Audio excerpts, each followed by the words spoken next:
అల్లు అర్జున్ హీరోగా నటించిన latest movie Pushpa 2. ఈ మూవీ విడుదలకు ఒక రోజు ముందు హైదరాబాద్ సంధ్య థియేటర్లో జరిగిన తొక్కిసలాటలో ఒక మహిళ మృతి చెందడంతో పాటు ఓ బాలుడు అపస్మారక స్థితికి చేరుకున్నాడు. ఈ ఘటనపై తాజాగా పోలీసులు ముగ్గురిని అరెస్ట్ చేశారు. అల్లు అర్జున్ నటించిన పుష్ప 2 హిట్ అయ్యిందనే సంతోషం కంటే ఈ సినిమా విడుదల సందర్భంగా హైదరాబాద్ ఆర్టీసీ క్రాస్ రోడ్లో అల్లు అర్జున్ రాక పురస్కరించుకొని జరిగిన తొక్కిసలాటలో ఓ మహిళ మృతి చెందటం దేశవ్యాప్తంగా పెద్ద సంచలనమే అయ్యింది.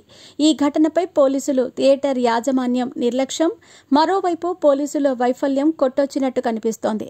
అటు సినీ ఇండస్ట్రీకి కూడా తన వంతుగా ప్రభుత్వానికి ట్యాక్సులు గట్రా పే చేస్తోంది. ఈ నేపథ్యంలో ఏదైనా పెద్ద సెలబ్రిటీ వచ్చినప్పుడు చూసుకోవాల్సిన బాధ్యత పోలీసులతో పాటు అక్కడ యాజమాన్యానికి కూడా ఉంది. ఇందులో తిలా పాపం తలా పిరికెడు అన్నట్టుగా ఈ వ్యవహారంపై ఇప్పుడు అరెస్టుల పర్వం కొనసాగుతోంది. తాజాగా ఈ ఘటనలో తెలంగాణ పోలీసులు ముగ్గురిని అరెస్ట్ చేశారు. సంధ్య థియేటర్ యజమానిని అదుపులోకి తీసుకున్నారు. ఆయనతో పాటు థియేటర్ మేనేజర్, సెక్యూరిటీ మేనేజర్ను అరెస్ట్ చేశారు. పుష్ప 2 ప్రీమియర్స్కి సంబంధించి సరైన భద్రతా చర్యలు చేపట్టడంలో వీరి వైఫల్యం కొట్టొచ్చినట్టు కనిపించిందని వీరిపై అభియోగాలు మోపారు. ముగ్గురిని అరెస్ట్ చేసిన పోలీసులు వారిని రిమాండ్కి పంపారు. పుష్ప 2 ప్రీమియర్ షో సందర్భంగా థియేటర్ యాజమాన్యం నిర్లక్ష్యంగా వ్యవహరించడంతో తొక్కిసలాట జరిగింది. ఆ ఘటనలో ఓ మహిళ మృతి చెందింది. ఈ ఘటనపై అల్లు అర్జున్ స్పందించి బాధిత కుటుంబానికి అండగా ఉంటానని భరోసా ఇవ్వడంతో పాటు 25 లక్షల పరిహారం ప్రకటించారు. ఈ పరిహారంతో కుటుంబ సభ్యులను తిరిగి తీసుకురాకపోయినా వారికి అండగా ఉంటానని భరోసా ఇచ్చారు. ఓ రకంగా అల్లు అర్జున్ చర్య కంటి తుడుపు చర్యగా భావిస్తున్నారు.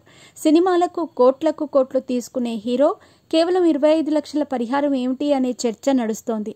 పైగా చనిపోయిన 3 రోజులకు కానీ బన్నీ స్పందించలేదు. ఏది ఏమైనా పుష్ప 2 సంఘటనతో తెలంగాణలో ఇకపై బడా హీరోల సినిమాలకు ప్రీమియర్స్కి ఎలాంటి అనుమతులు ఇవ్వమని ప్రభుత్వం తెగేసి చెప్పింది. ఈ సినిమా హిందీలో 3 రోజుల్లో 205 కోట్ల నెట్ వసూళ్లను రాబట్టి సంచలనం రేపింది. మరోవైపు 3 రోజుల్లో 621 కోట్ల గ్రాస్ వసూళ్లను రాబట్టినట్టు సినిమా నిర్మాతలు ప్రకటించారు. ఆదివారం రోజు ఆఫ్లైన్, ఆన్లైన్ టికెట్ సేల్స్ని బట్టి సినిమా 80 కోట్ల షేర్ని అంటే దాదాపు 160 కోట్ల గ్రాస్ వసూళ్లను రాబట్టే అవకాశాలున్నాయని చెబుతున్నారు.